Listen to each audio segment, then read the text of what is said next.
अस्सलाम वालेकुम। तो आज का हमारा टॉपिक है main steps in the construction of the index number of wholesale prices. Wholesale prices के लिए हमारे पास जो हम इंडेक्स नंबर कंस्ट्रक्ट कर रहे होते हैं उनमें मेन स्टेप हमारे कौन से होते हैं। तो होल सेल में हमारे पास एक वेरिएबल नहीं होते, मोर देन वन वेरिएबल ही होता है। अब हमारे पास क्या है, यानी कि हमारे पास यहाँ पर कंपोजिट इंडेक्स नंबर की वो बात कर रहा है।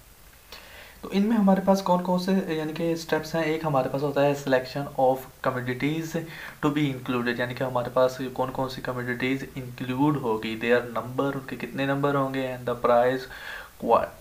कोटेशन, यानी कि उनके फिर उसके लिहाज से उन यानी कि जो वेरिएबल आपने लिए हैं उनकी प्राइसेस क्या होंगी वो आपने लेनी है। फिर हमारे पास क्या है कि selection of the base period and calculation of price relative, base period की सिलेक्शन करना और प्राइस रिलेटिव हमारे पास उनकी कैलकुलेशन करना। फिर हमारे पास क्या है, selection of the average to be used, हमारे पास कौन सी एवरेज हमने यूज़ करनी है, मीन यूज़ करना है, मीडियन यूज़ करना है, या हमारे पास ज्योमेट्रिक मीन यूज़ करना है। फिर हमारे पास सिलेक्शन ऑफ अप्रोप्रिएट वेट्स, हमारे पास किस तरह के हमने वेट्स लेने हैं। अब हमारे पास हम स्टेप बाय स्टेप करते हैं कि करके पहले हम करते हैं selection of commodities to be included, their number and price quotation. अब इस फर्स्ट स्टेप के लिए यानी कि हमारे पास इसके लिए कि हमारे पास हमने डिसाइड करना होता है नंबर ऑफ कमोडिटीज़ हमने कितनी इंक्लूड करनी है। इसलिए इसके लिए हमारे पास कोई हार्ड एंड फास्ट रूल नहीं होता, लेकिन हमारे पास स्टैटिस्टिकल थ्योरी हमारे पास क्या होती है, उसमें हमारे पास वेल नॉन रिकग्नाइज्ड एक प्रिंसिपल है कि हमारे पास तब जितने larger the number of item include होंगे उतनी हमारे पास greater would be the accuracy, उतनी हमारी एक्यूरेसी क्या होगी, ग्रेटर होगी। लेकिन हम ये भी जानते हैं कि अगर हम बहुत ज़्यादा लार्ज नंबर ऑफ कमोडिटीज़ को इन्वॉल्व करेंगे तो हमारे पास computation expense and delay in the construction, क्योंकि हमारे पास क्या होगा, हमारे पास कंस्ट्रक्शन करने में हमारे पास डिले होगी, हमारे पास उसकी कंपटीशन थोड़ी सी डिफ़िकल्ट हो जाएगी, लेंथी हो जाएगी, एक्सपेंसिव भी हो जाएगी। तो इस तरह की हमारे पास क्या है, फिर उसमें चीज़ें पैदा होगी। अब हमारे पास क्या है, तो फिर हमें क्या करना चाहिए, तो फिर हमें करना चाहिए कि हमें रीज़नेबल नंबर ऑफ कमोडिटीज़ लेनी चाहिए on the basis of their evaluated importance should be used, उनकी evaluated importance को देखते हुए कि हमारे पास कितनी importance लगती है, हमने जो डाटा लेना उसके अंदर ये होने चाहिए कि नहीं होनी चाहिए कम्युनिटी, उसके हिसाब से आप देख सकते हैं और ले सकते हैं। अब हमारे पास फिशन ने हमें पॉइंट आउट करके दिया था कि पास उसने बताया था कि जो हमारे पास इंडेक्स नंबर ऑफ प्राइसेस होते हैं वो बहुत कम, या आप कह लें कि इतनी फ़ायदेमंद नहीं होती, या बहुत कम देखने को मिलती हैं हमें कि अगर हमारे पास वैल्यूज़ जो हमारे पास कमोडिटीज़ की हैं वो लेस दैन 20 हो, यानी कि हमारे पास वो काफ़ी ज़्यादा यानी कि कमोडिटीज़ को यूज़ करते हैं, राइस हो गया, फिर उसके बाद में वेजेस हो गई, या हमारे पास क्या हो गया, क्लॉथिंग होगी, फिर उसके बाद में हमारे पास वीट हो जाएगी, फिर उसके बाद में हमारे पास गोल्ड प्राइस हो जाएगी। इस तरह हमारे पास यानी कि वो 20 से लेस होंगे तो फिर यानी कि वो इतने ज़्यादा वो सरडम होंगे। फिर हमारे पास क्या है, और 50 ज़्यादा बेहतर नंबर है, यानी कि 20 से ऊपर आप चले जाएं जितना जा रहे हैं, और 50 तो बहुत अच्छा नंबर है, यानी कि 50 कमोडिटीज़ आप यूज़ कर रहे हैं। लेकिन चीज़ आप माइंड में रख लें कि जब आप क्या कर रहे होंगे, जब डिसाइड कर रहे होंगे on the number on their number, यानी कि हमारे पास जब आप कम्योडिटीज़ ले रहे हैं, 20 ले रहे हैं, 30 ले रहे हैं, 40 ले रहे हैं, वो जो भी आप डिसाइड कर रहे होंगे उनके नंबर के ऊपर, the commodities should be selected must be, जो हम कम्योडिटीज़ सेलेक्ट कर रहे होंगे वो हमारे पास हमारे पास होनी चाहिए, क्या होनी चाहिए, respective of the taste, habits and requirement of the people concern. जो पीपल के बारे में हम यानी कि इसमें ले रहे हैं तो वो हमारे पास उसमें टेस्ट, उनकी हैबिट्स, उनकी रिक्वायरमेंट के मुताबिक हो, ये ना हो कि बिल्कुल ही ठीक ना हो। यानी कि अब देखें ना, अब चीज़ों की रिक्वायरमेंट भी होती है, कोई बंदा अच्छी चीज़ें खरीदता है, कोई बंदा क्या है कि सस्ती चीज़ें खरीदता है, तो इसके लिहाज से भी यानी कि ना पीपल के टेस्ट के लिहाज से, हैबिट के लिहाज से भी चीज़ों को आपको देखना पड़ता है। और उसके बाद में हमारे पास क्या हो, unlikely to vary in quality and create, यानी कि क्वालिटी के लिहाज से वो चीज़ें सेम होनी चाहिए। एक नहीं कि एक बंदा अपने यानी कि डाटा इकट्ठा करने के लिए 1960 के लिए आप क्या करें, आप बिल्कुल हाईएस्ट क्वालिटी में जो हमारे पास प्राइसेस पड़ी हुई हैं वो वाली ले लें, फिर उसके बाद में 1961 की बात आई तो आपने लोएस्ट क्वालिटी वाली यानी कि अगर प्राइसेस लेनी है तो वो ले ली। इस तरह नहीं, आप जो करेंगे वो हमारे पास क्या होगी, वेरी ना करे इन क्वालिटी में और ग्रेड के अंदर। और उसके बाद में हमारे पास ये कंपेरेबल होनी चाहिए। ज़ाहिर बात है पहली दो चीज़ें होंगी तो वो कंपेरेबल भी होगी। अब आपने क्या कर लिया, अब हमने डिसाइड कर लिया नंबर ऑफ कम्योडिटीज़। अब उसके बाद में हमारे पास क्या होता है कि यानी कि आपने जो 20, 30, 40 जो भी कम्योडिटीज़ आपने क्या करनी चूज़ करनी थी आपने चूज़ कर ली है। अब उनकी क्या करनी है, आपने होल सेल प्राइजेस को आपने क्या करना है, कलेक्ट करना है। अब ये प्राइजेज जो हैं ये हमारे पास ऑब्टेन हो सकती हैं वेरियस सोर्सेज से। तो वो हमारे पास सोर्सेज किस तरह के हो सकते हैं, फ्रॉम जहाँ पर हमारे पास ये मार्केट्स में एक्सचेंजेस में हमारे पास ये पड़ी हुई हों वहाँ पर आप उनकी प्राइस दे सकते हैं। From the price bulletin, price bulletin से आप इनकी प्राइजेस ले सकते हैं। जर्नल के ज़रिए ट्रेड जर्नल के ज़रिए ले सकते हैं, न्यूज़पेपर के ज़रिए ले सकते हैं, एंड फ्रॉम लीडिंग फर्म्स के ज़रिए आप ले सकते हैं। यानी कि हमारे पास जहाँ से आपको ये हमारे पास इजीली आपको मिल जाए और ठीक मिल जाए। यानी कि यहाँ पर हमारे पास ये वेरी ना ज़्यादा कर रही हूँ, हमारे पास प्राइसेस क्या हों, जैसे न्यूज़पेपर के ऊपर आपके पास आ रही है, जर्नल के ऊपर भी वैसे ही आ रही है, हमारे पास मार्केट के ऊपर भी वही रेट पड़ा है, तो उस तरह आप ये प्राइस लें। अब हमारे पास यानी कि क्वालिटी ऑफ द कम्योडिटीज़ के लिहाज से हमारे पास ये हमने ऊपर ये बात की थी, हमारे पास ये क्या होनी चाहिए, रिप्रेजेंटेटिव होने चाहिए, रिलायबल होने चाहिए और हमारे पास कंपेरेबल होनी चाहिए, and the unit in which the commodities are expressed. तो इसका मतलब क्या था कि हमारे पास जो यूनिट होंगे जिस कम्योडिटी को आप ले रहे हैं उसका आप यूनिट अगर केजी में ले रहे हैं तो केजी में आप उसे एक्सप्रेस करें, अगर आप मिलीलीटर में ले रहे हैं, लीटर में ले रहे हैं, तो वो आप क्या करें, साथ मेंशन कर देंगे। हमने फर्स्ट स्टेप तो कर लिया था सिलेक्शन करने वाला। अब हमारा नेक्स्ट स्टेप जो था वो हमारे पास है selection of the base period and calculation of price relative.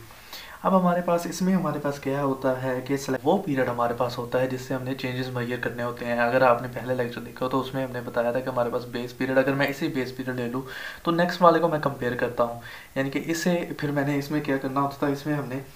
Change को देखना होता है कि इस लिहाज से इसमें कितना चेंज आया। अगर इसमें वैल्यू इतनी है, इसमें 5.87 आई है, तो इसमें अब चेंज कितना आ रहा है ये हमने बताना होता था। तो हमारे पास price of all other period, यानी कि अगर मैं इसी बेस लूँ तो इसके अलावा जो हमारे पास बाकी सारे पीरियड्स हैं ये हमारे पास क्या है, ये हमारे पास are then expressed as percentage of the base period price. Base period price की परसेंटेज के लिहाज से हम इसे बताएंगे। अगर देखें मैंने बेस पीरियड की 100 लिख दिया ना परसेंटेज, तो अब इसकी 112 है, तो इसका मतलब क्या है 12% इसमें क्या आ रहा है, इंक्रीज आ रहा है। इस तरह हम इसे बताएंगे। अब हमारे पास इसे अब बेस पीरियड को सिलेक्ट करने के लिए हमारे पास हमारे पास दो मेथड अवेलेबल होते हैं। एक हमारे पास होता है फिक्स बेस मेथड और एक हमारे पास होता है चेन बेस मेथड। तो फिक्स से तो आपको पहले ही पता चल रहा है ना कि हमारा जो बेस होगा वो हमारे पास फिक्स रहेगी, और चेन में हमारी बेस जो है, बेस पीरियड जो है हमारा फिक्स नहीं रहेगा। तो देखते हैं पहले हम फिक्स बेस मेथड को देखते हैं। तो हमारे पास इसमें हमारे पास क्या होता है, यानी क्या इंडेक्स के लाइफ टर्म के लिए जो आपने एक इसमें जो बेस पीरियड हमारे पास जो हमारे पास में आपने लिया है वो हमारे पास अनचेंज रहेगा। देखें मैंने जब ऐसे इसके लिए बताया तो इसमें हमारे पास क्या था, इसमें हमारे पास अब देखें 5.25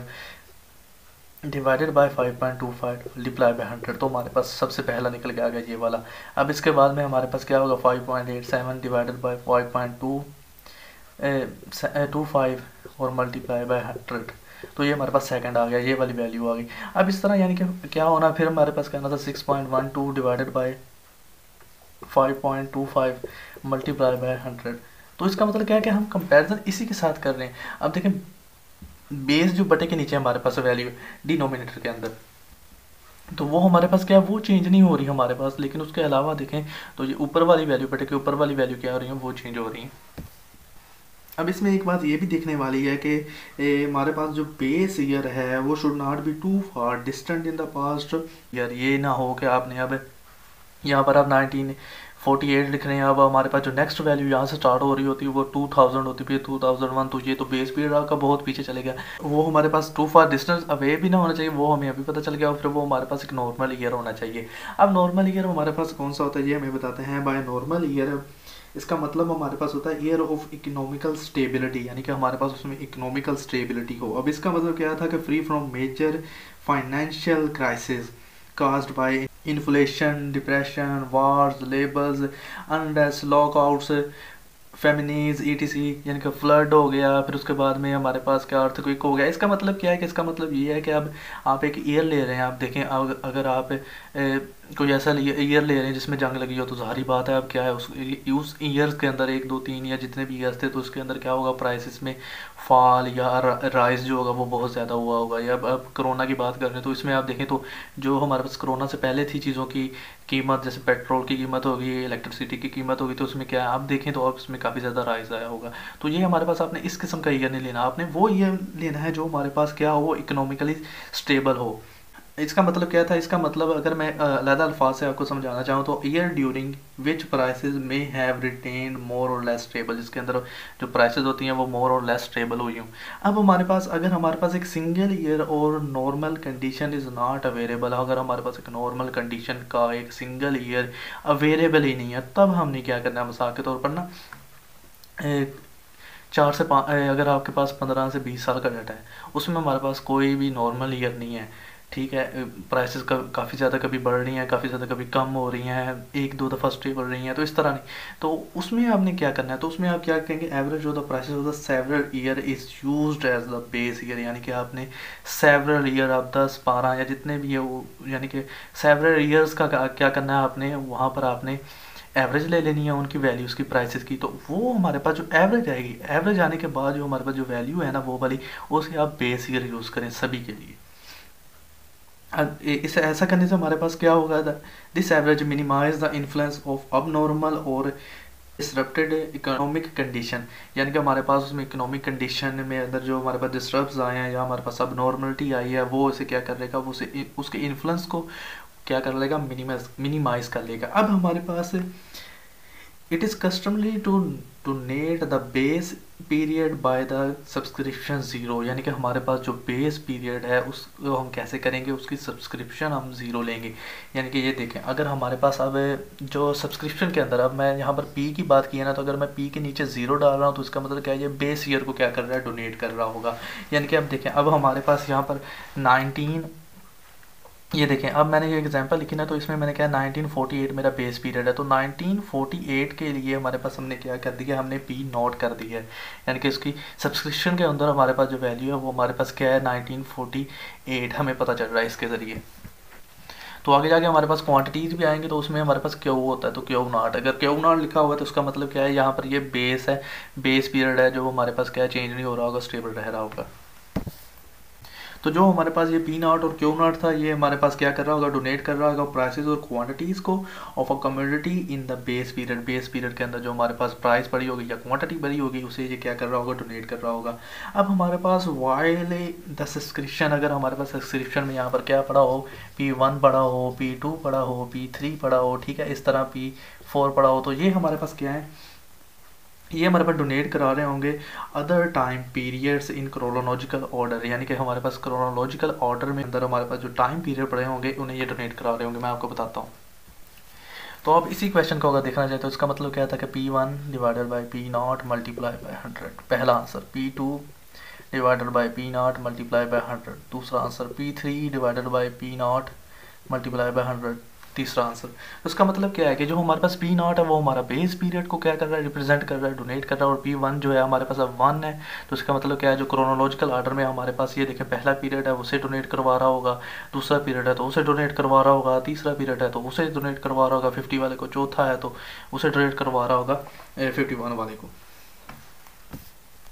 तो वो डोनेट करवा रहे का मतलब क्या है कि हमारे पास जिस ईयर के अंदर जो वैल्यू पड़ी है हमने वो लिखनी है क्रोनोलॉजिकल ऑर्डर के लिहाज से। अब हमारे पास the average price of the base period chosen in then set equal to 100, यानी कि हमारे पास जो एवरेज हमारे पास प्राइस होगी ऑफ द बेस पीरियड, जैसे अगर हमने इस वाले को, आप देखें इस वाले को बेस पीरियड लिया, तो हमारे पास जो बेस पीरियड होगा उसका हमारे पास जो एवरेज आएगी, एवरेज प्राइस आएगी, उसका आंसर हमारे पास क्या होगा, वो हमारे पास सेट इक्वल टू 100, वो हमारे पास इक्वल टू 100 के सेट कर दिया जाएगा, सेट कर दिया जाएगा, उसके बराबर कर दिया जाएगा। तो हमारे पास ये याद रखें, हमारे पास जो बेस पीरियड होता है उसकी हमारे पास यहाँ पर क्या होती है कि प्राइस जो होगी वो हमारे पास क्या होगी, इक्वल टू 100 होगी एवरेज प्राइस। अब इंडेक्स नंबर और प्राइस रिलेटिव, इंडेक्स नंबर या प्राइस रिलेटिव दोनों एक ही चीज़ होती हैं। तो for other period donated bye P01, P02, P03, यानी कि देखें अगर मैं इसके लिए निकालता पहले के लिए तो वो मेरे पास क्या होता, P01, P02, P03। तो इस तरह आपके यानी कि पीरियड जैसे जैसे आगे बढ़ रहे हैं तो उनके लिए वो क्या कर रहा है, प्राइस रिलेटिव या प्राइस इंडेक्स नंबर निकाल रहा है, यानी कि इसके लिए P1, 2, 3 इस तरह हमारे पास ये इसका आंसर, ये इसका आंसर और ये इसका आंसर, इस तरह हमारे पास आ रहा है। यानी कि अगर आप फार्मूले के ऊपर गौर करें तो इसका फार्मूला क्या है, ये देखें इतना फार्मूला लिखा हुआ है, तो इसका फार्मूला क्या है, P0n। अब देखें आप फर्स्ट पीरियड के लिए निकाल रहे हैं तो आपका क्या होगा, P01 यानी कि P01 is equal to P1, जो क्रोनोलॉजिकल ऑर्डर में आपका टाइम पीरियड पहला होगा, आपने वो लिखना है, डिवाइडेड बाय बेस पीरियड करेंगे, मल्टीप्लाई बाय 100 करेंगे। तो अगर आपका यहाँ पर सेकंड है तो सेकंड के लिहाज से, तो यहाँ पर ये जो पी एन ये किसे डोनेट करा रहा है, price of the communities in the given year. Given year के अंदर जो हमारे पास प्राइस है वो कम्युनिटी की, और हमारे पास पी नॉट जो हमारे पास बेस पीरियड के अंदर कम्युनिटी की प्राइस है वो, ठीक है। और इसे हमने आंसर जो हमारा उसे हमने क्या करना है, उसे हमने मल्टीप्लाई करवा देना है 100 के साथ। अब हमारे पास जो प्राइस रिलेटिव होता है, express the price of the community in the given year as a fraction of the price in the base year. तो बेस पीरियड के लिहाज से यहाँ पर देखें, यहाँ पर इतना तो हमें तो फ्रैक्शन मिल रहा है ना, जो अभी ये बात कर रहा था वो यही था कि हमारे पास ये क्या कर रहा है, हमारे पास ये एक्सप्रेस करा रहा होगा price of the community in the given year को as a fraction of the price in the base year के फ्रैक्शन के लिहाज से। अब हमारे पास जो ये आंसर आएगा उसे हमने मल्टीप्लाई कर देना है by 100 to take it a percentage में लेने के लिए इसे। अब हमारे पास but it is usually expressed without the percentage symbol. अब इसका मतलब ये नहीं है कि आपने इसे क्या है परसेंटेज सिंबल के साथ आपने इसे लिखना है। यहाँ पर अगर 12 आ रहा है तो 12%, यहाँ पर ऐसे आंसर नहीं है। देखें यहाँ पर मैंने क्या किया है, यहाँ पर मैंने 112 आंसर लिखा हुआ है, यानी कि आपने यहाँ पर ऐसे तो नहीं ना लिख देना, नहीं 112% नहीं, इसका मतलब क्या है आपने सिर्फ और सिर्फ 112 लिखना है, आपने यहाँ पर सिंबल यूज़ नहीं करते होते इसमें। तो हमारे पास price relative is independent of any unit of measurement. अब देखें इसमें हमारे पास यूनिट ऑफ मेजरमेंट नहीं होता, ये independent of unit of measurement है। देखें अगर हमारे पास ये प्राइसेस ली होती, यहाँ पर ये प्राइसेस ली होती किलोग्राम में, केजी में, मिलीलीटर में, लीटर में, स्पीड पर यूनिट वॉल्यूम में, किसी चीज़ में भी हमारे पास टन्स में पड़ी होती, लेकिन इसका जो आंसर आ रहा है हमारे पास प्राइस रिलेटिव आ रहा है, हमारे पास प्राइस का जो इंडेक्स नंबर आ रहा है वो हमारे पास यूनिट लेस है, उस इंडिपेंडेंट ऑफ यूनिट है, उसका कोई यूनिट नहीं है, यानी कि उसने सिर्फ इंक्रीज बता देना इतनी इंक्रीज हुई है, यानी कि एक परसेंटेज के अंदर हमारे पास आंसर होता है। तो अब हमारे पास ये तो एक चीज़ होगी ना, हमने फिक्स बेस को समझ लिया कि कैसे होता है, करते क्या है इसमें, ये हमें क्या कर रहा होता है, वैल्यू हमारे पास बेस ईयर फिक्स रह रहा होता है, कंपैरिजन उसके साथ हम कर रहे होते हैं। लेकिन अब हमारे पास दूसरा मेथड जो हमारे पास चेन बेस मेथड है, वो हमारे पास क्या है।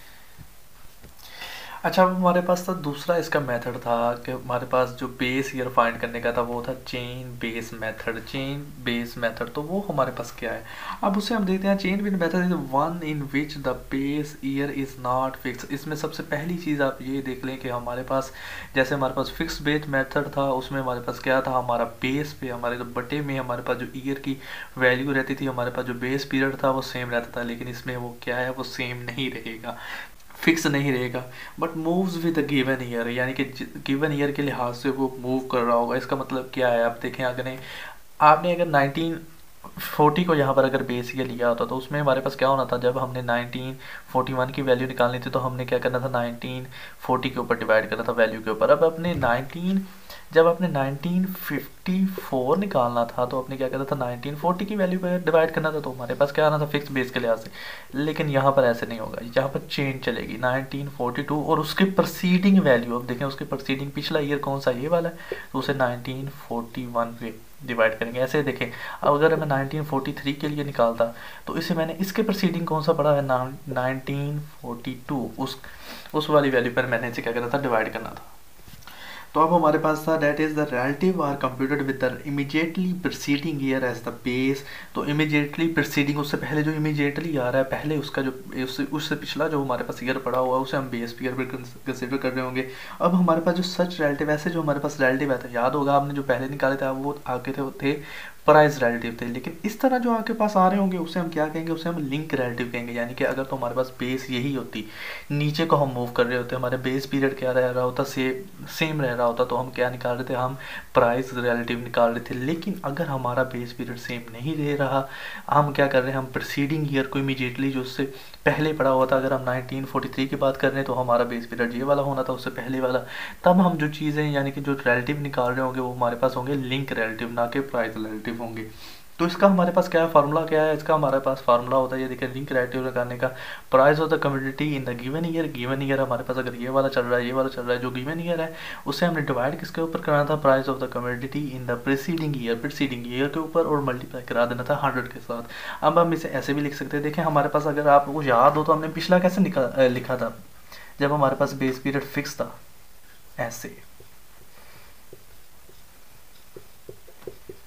तो इसमें हमारे पास क्या आता था, एन चेंज होता जाता था, जो हमारे पास ईयर हमारे पास करंटली यानी कि हमारे पास जो गिवन ईयर हो रहा होता था, पहला ईयर ऐसा 1940 का है, 1941 है, 42 है, 43 है, लेकिन हमारा बेस क्या रहती थी, सेम रहती थी। इसमें हमारे पास क्या है कि उससे पिछली एक वैल्यू ले, ये देखें n-1 उससे पिछली, यहाँ पर भी उसने ऐसे बता दिया है, मतलब कि यहाँ पर क्या होता था, बेस पीरियड जो बटे में है और उसके बाद में हमारे पास जो गिवन पीरियड है। अब देखें ये जो हमारे पास है बेस पीरियड हमारा जो है, और ये हमारे पास क्या है, गिवन पीरियड है हमारा। अब यहाँ पर एक बहुत ही इंपॉर्टेंट बात कि हमारे पास जो लिंक रिलेटिव है, यानी कि देखें अब हमारे पास यहाँ पर क्या था, बेस पीरियड सेम नहीं रह रहा था, तो वो क्या कह रहा है, वो क्या कह रहा है कि आप लिंक रिलेटिव को कन्वर्ट बैक कर सकते हैं फिक्स बेस से, यानी कि हमारे पास अब लिंक रिलेटिव को अब दोबारा क्या कर सकते हैं आप उसमें, यानी कि उसे कन्वर्ट कर सकते हैं कि हमारे पास जो बेस है वो फिक्स रहे, by multiplying together all the link relatives without the factor 100, यानी कि आपने जो लिंक रिलेटिव निकाले हैं उन्हें आप क्या करें,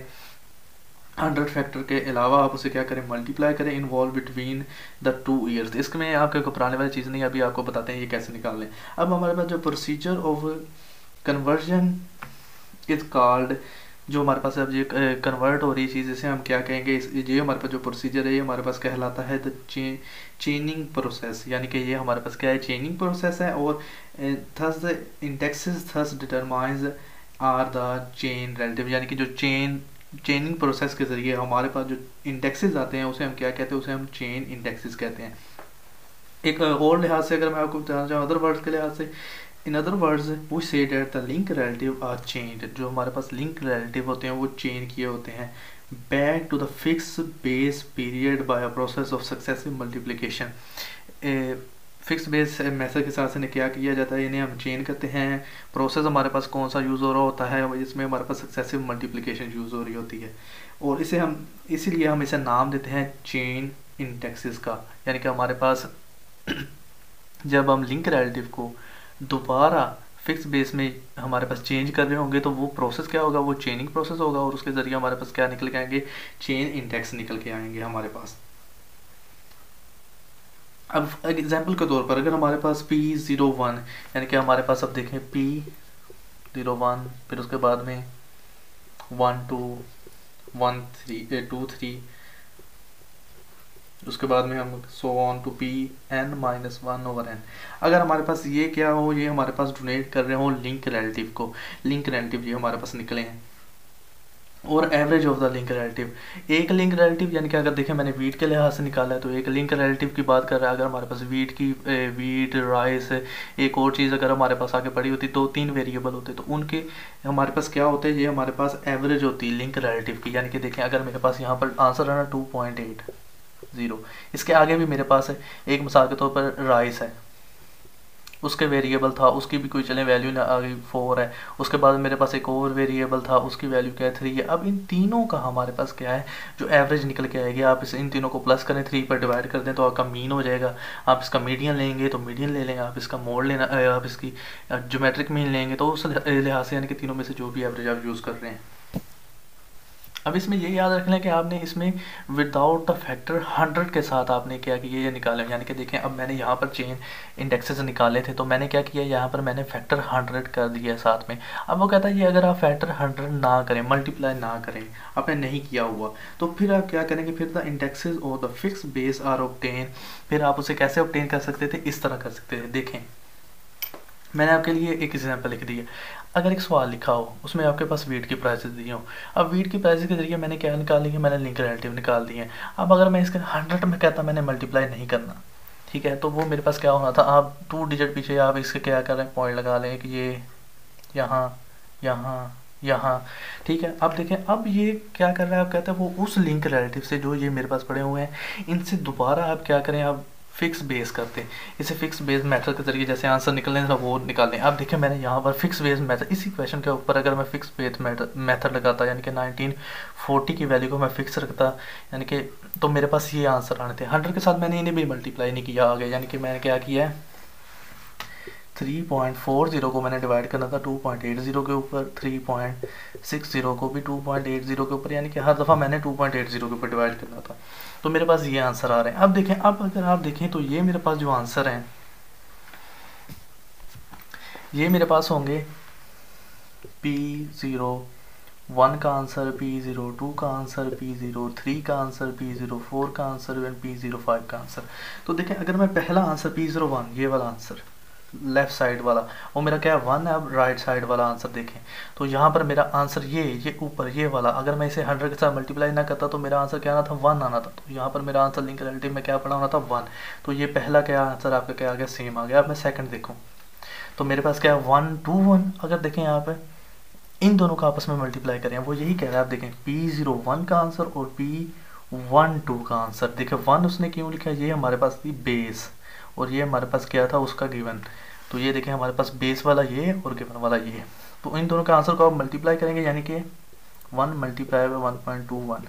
तो देखें तो ये आंसर क्या आपके पास आ रहा है जी, बन रहा है ये वाला ऊपर वाला आंसर आपका। अब देखें, अब अगर मैं तीसरा आंसर देखना चाहूँ यानी कि तीसरा आंसर मेरा क्या है 1.286, यानी कि ये मेरी लेफ्ट साइड पर पड़ा हुआ है। राइट साइड पर यानी कि अब मैंने क्या करना था 1 मल्टीप्लाई बाय 1.21 मल्टीप्लाई बाय 1.06। तो आप इसे मल्टीप्लाई करके देखेंगे तो आपके पास ये वाला आंसर आ रहा होगा। तो इसका मतलब क्या है, इसका मतलब ये है कि आपने जो आपके लिंक रिलेटिव थे आपने उसे प्राइस रिलेटिव के अंदर चेंज कर लिया। तो ये हमारे पास क्या होते थे, फिर हमारे पास इस तरह आप इसे चेंज कर सकते थे फिक्स बेस के जरिए। अगर ऐसे नहीं चेंज करना तो इसका एक और जरिया भी होता है। पहले आप देखना कि if the link relative are in percentage, यानी कि आपने परसेंटेज के अंदर आंसर निकाले हुए हैं, 100 के साथ मल्टीप्लाई करके आंसर निकाले हुए हैं, तो फिर आपने कैसे करना था, फिर the product consider pair wise is divided by 100। तो अगर मैं परसेंटेज में आंसर निकालता तो देखें मेरा यहाँ पर 100 पड़ा होना था। तो मैंने क्या करना था 100 मल्टीप्लाई बाय जो नेक्स्ट मेरी वैल्यू होनी थी 1 डिवाइडेड बाय मैंने इसे क्या करना था 100 के साथ, अपने 100 के साथ हर एक को डिवाइड करना है। अब देखें अब इसका जो आंसर आना था हमारे पास, तो इसका आंसर जो होना था वो तो जाहिर बात है कि फिर दोबारा 1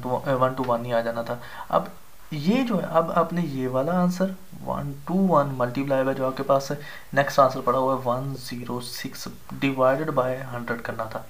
तो फिर आपके पास जो आंसर आना था ये, अब आंसर जो आना था फिर आपने वो वाला आंसर और 111 डिवाइडेड बाय 100। तो इस तरह करेंगे तो आपके पास क्या आ रहे होंगे फिक्स बेस, यानी कि फिक्स बेस के आंसर आप मैच करेंगे, यानी कि इसे भी आपने फिर 100 के साथ मल्टीप्लाई किया होना था। इनके और इनके आंसर आपके क्या होंगे सेम होंगे। अब यहाँ पर एक चीज़ और इंटरेस्टिंग नोट करने वाली है कि ये हमारे पास जो चेन इंडेक्स थे ये हमारे पास क्या थे, ओरिजिनली सजेस्ट कराए थे हमारे पास 1887 के अंदर बाय अल्फ्रेड मार्शल ने।